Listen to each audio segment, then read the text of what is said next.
October the 11th, 2 Corinthians 6:9. As dying, and behold, we live.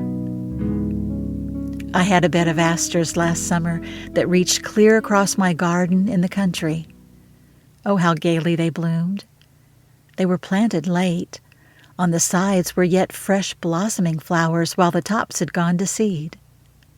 Early frost came, and I found one day that long line of radiant beauty was seared. And I said, the season is too much for them. They've perished. And I bade them farewell.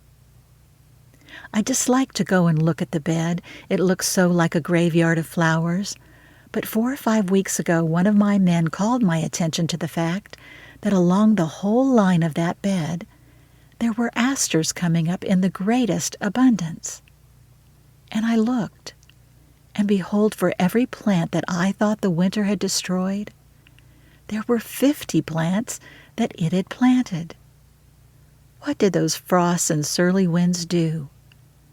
They caught my flowers. They slew them. They cast them to the ground. They trod with snowy feet upon them, and they said, leaving their work, "This is the end of you."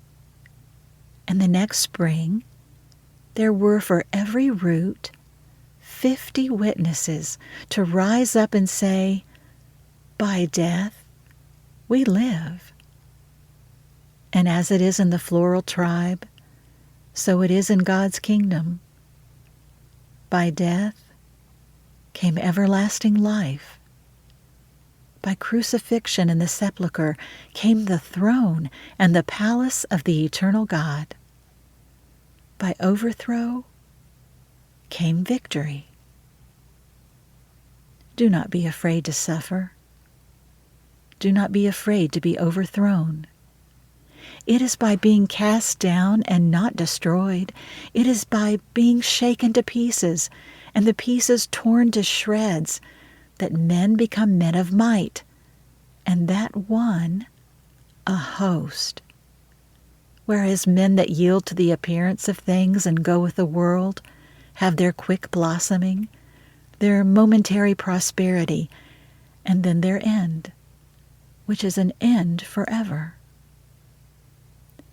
Measure thy life by loss and not by gain, not by the wine drunk, but by the wine poured forth.